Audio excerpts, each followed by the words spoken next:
Republik Indonesia bukan surga kejahatan daring.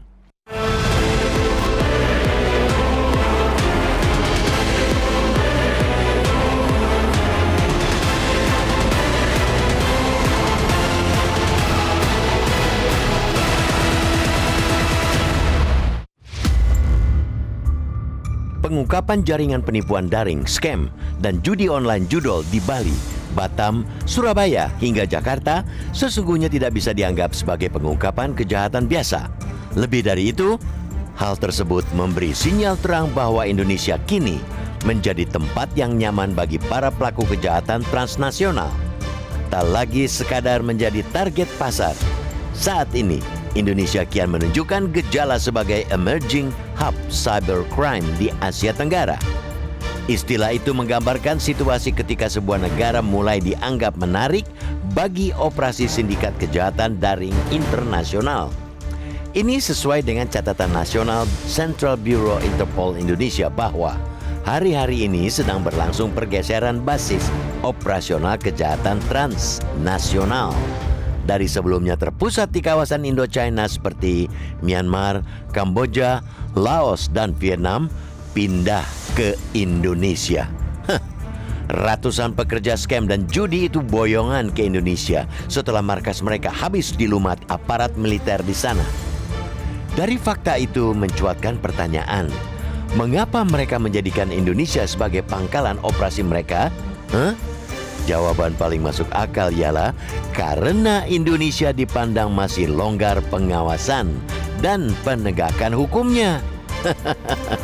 Selain itu, Indonesia jadi target menarik karena memiliki lebih dari 220 juta pengguna internet dan pertumbuhan ekonomi digital terbesar di Asia Tenggara. Lingkungan dengan kombinasi situasi seperti itu memiliki pasar besar tetapi pengawasan lemah. Sangat ideal untuk membangun ekosistem kejahatan digital. Longgarnya pengawasan itu dimulai dari mudahnya ratusan warga asing masuk Indonesia. Dengan gampangnya keimigrasian menerima ratusan warga asing yang bervisa wisata tanpa terlebih dulu menelusuri profil mereka. Mereka tak pindah ke Malaysia atau ke Singapura misalnya, karena mereka paham betapa sulitnya masuk ke kedua negara itu bermodal profil mereka dan hanya mengaku akan berwisata.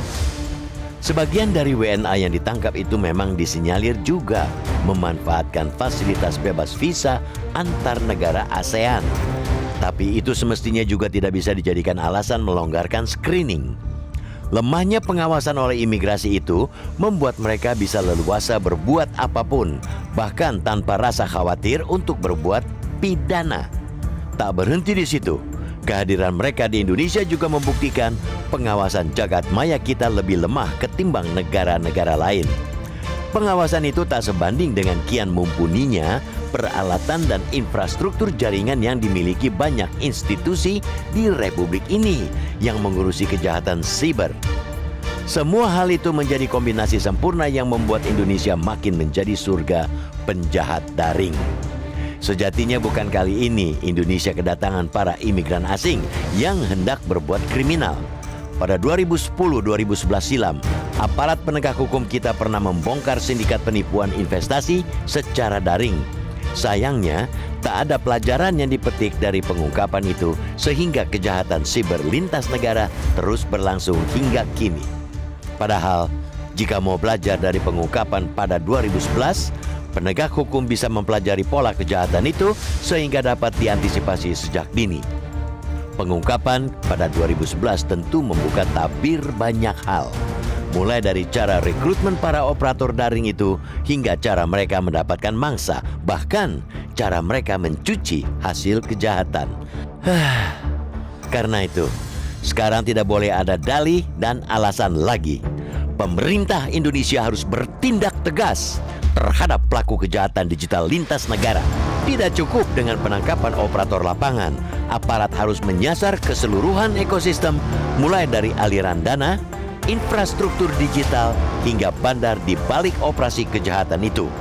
Di saat yang bersamaan, intelijen siber nasional, pengawasan siber dan finansial teknologi, serta kerjasama internasional harus diperkuat secara agresif. Jika upaya-upaya itu kembali absen, jangan kaget apabila reputasi kita semakin rusak di mata internasional karena mulai dipersepsikan sebagai lokasi aman bagi kejahatan siber.